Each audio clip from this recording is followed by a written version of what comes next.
I reckon that's a really good point, and you can tell sort of almost the maturity of understanding yourself when you start to race a lot and then interpret the different signals.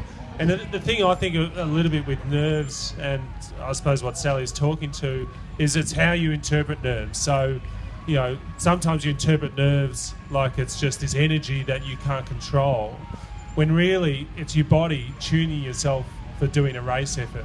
And so if you start to think of that and start to go, well, these nerves are actually starting to tune my body into racing, then it breaks down the anxiety that you feel around nerves, and you actually start to sort of categorise it as a real positive, because you know that, yep, you know, my sort of heart rate's a little bit up and I'm ready to race. And if you can start to switch your mentality into thinking about nerves like that, then you can use nerves in a positive way. And that sort of, it feels like, Sally, that's what you've done in your career, is you've started to interpret your nerves in a positive, and then you know you're up and about for racing.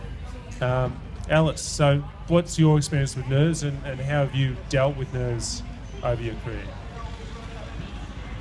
I hate nerves. I really hate them, and I still do, but they always come, and so I've decided that I have to just remember that I always get nervous, and then that's normal.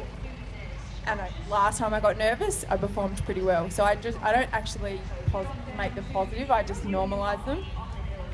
Sometimes I get really nervous in the warm-up leg, and then that will often manifest in, I feel a bit stiff. I'm not actually able to row very long today. I actually don't feel very strong. No, I don't feel very well. Maybe I'm not up for this.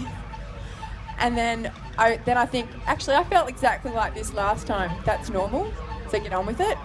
And then you usually get on with it, and then you have a good race. So I have confidence in what I've done in the past, that I normalise how I'm feeling, and remember that I performed well last time I felt like this, and then I'm usually ready to go. Sometimes I'm not nervous in the warm-up leg, and I'm all feeling great, feeling ready to go, but then I'll sit on the start line, and then I'll get nervous, and that's because I've delayed feeling nervous. So sometimes if it happens on the start line, I go, oh my God, now I'm nervous. And then I'll start feeling a bit lightheaded. And now I know what that feeling is. That's because I've suddenly got nervous and I've started to breathe quite heavily.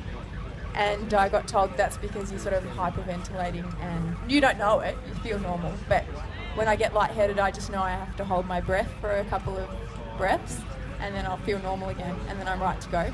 So I suppose I've learnt over the years how to read those two reactions. They're always the same. I either get nervous in the warm-up leg or I get nervous on the start line. And for me, it's about normalising them and